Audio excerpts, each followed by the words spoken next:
lecture we are going to learn the further part of colloidal dispersion. In last lecture we learned about what is the colloidal dispersion and what are the classification of colloidal dispersion. So we have already gone through the lyophilic, lyophobic and associated colloid. In today's lecture we are going to learn the several properties of colloidal dispersion. So such as those properties are: first property of colloidal dispersion is general property of colloidal dispersion. The second property of colloidal dispersion is optical property of colloidal dispersion. The third property is kinetic property, and fourth property is electrical property of colloidal dispersion. So we are going to learn what are the general properties of colloidal dispersion in different types of colloidal dispersion. As we know that there are three types of colloidal dispersion. First is lyophilic colloid, second is lyophobic colloid, and third is associated colloid. So we are going to relate the general properties with their type of colloid. So let's get started. Those who are new on my channel, they can watch my previous videos by clicking on I button, and please subscribe my channel if you are new on my channel. If you like today's video, please hit the like button.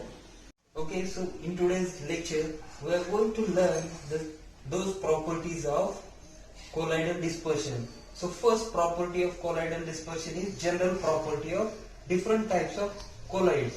Okay, so those who wants to take the screenshot, they can pause the video and take the screenshot. Okay, so we are going to consider general properties of different types of colloids.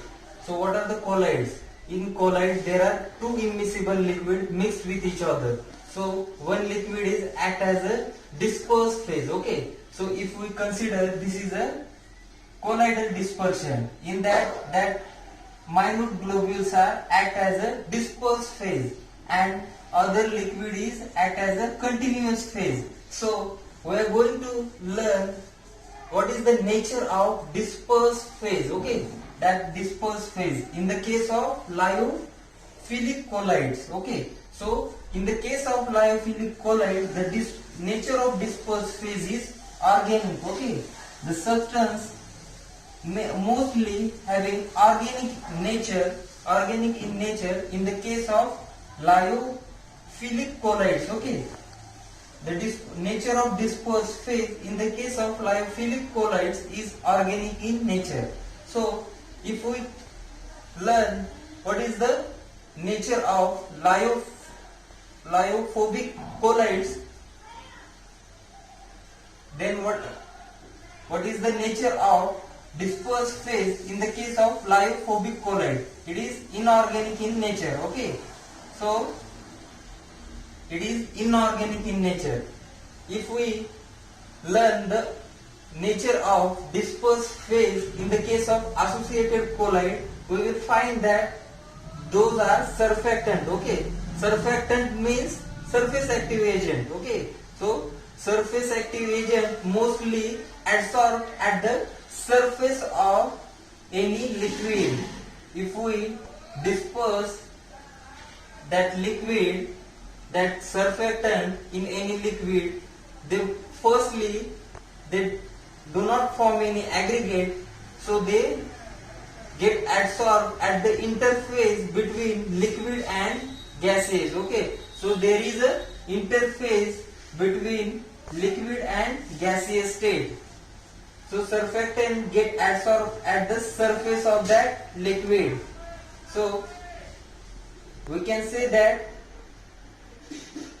this surface active agent, the nature of associated dispersed phase, the nature of dispersed phase in the case of associated colloid is surface active agents. Okay, so interaction between, next point is of general properties of colloid is interaction between the dispersed phase. Okay, so what kind of interaction there is between a dispersed phase and continuous phase? In the case of lyophilic colloid, there is strong interaction between dispersed phase and continuous phase. So In the case of lyophobic colloid, there is less interaction between dispersed phase and continuous phase. Okay, and in the case of associated colloid, they form a aggregate. Okay, for example, if the concentration of surface active agent is increased, then they aggregate with each other and form micelles. Okay, so they form aggregate, okay, but get solvated in the case of associated colloid. So just stop the video and take the screenshot. Colloid, that means the dispersed phase in the case of lyophilic colloid is organic in nature. Okay, so whenever we add a dispersed phase in a continuous phase, in the case of lyophilic colloid, the viscosity of the dispersion get increased. Okay, in the case of lyophilic colloid, if we see the changes in the viscosity of lyophobic colloid after addition of dispersed phase, it having nearly same viscosity. Okay, that means if we add dispersed phase in a continuous phase of colloidal dispersion, it does not make any difference after addition of dispersed phase in the case of lyophobic colloid.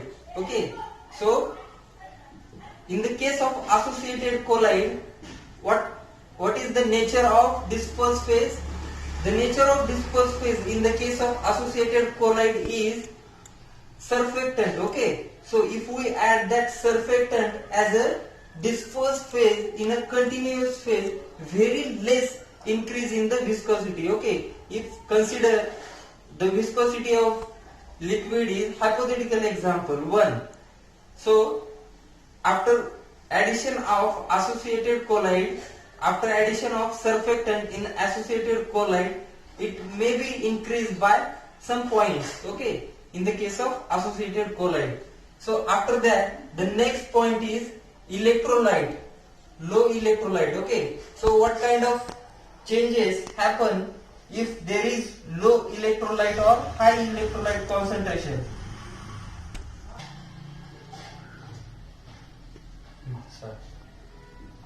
In the case of low electrolyte, the stability of any colloidal dispersion get compromised in the case of presence of electrolyte. Okay, if there is low electrolyte concentration present in any colloidal dispersion, in the case of lyophilic colloid, that colloidal dispersion may be considered as a stable colloidal dispersion. Okay, so in the case of lyophobic colloid, if the concentration of electrolyte is low, then it is considered as a unstable colloid. Why?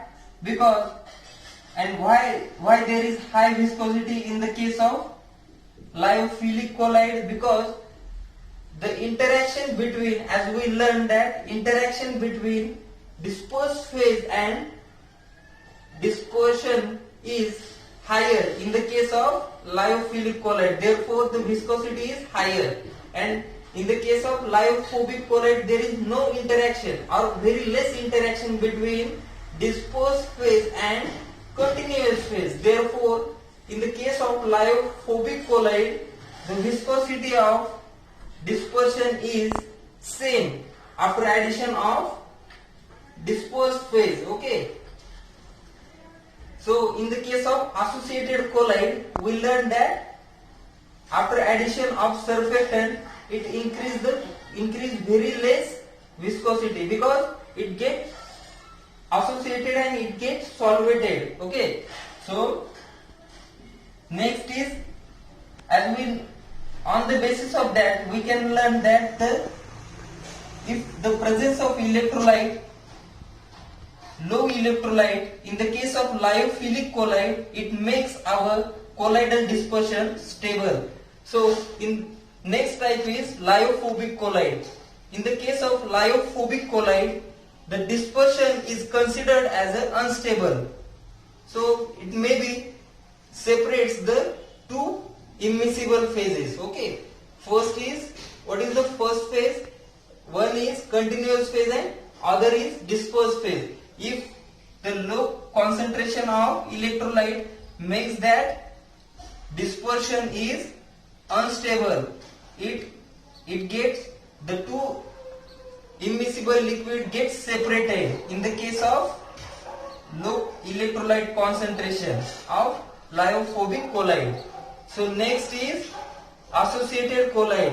So it is considered that if the low concentration of electrolyte in the associated colloid type of dispersion, it makes that stable. So the high concentration of electrolyte make the co-acervation precipitation.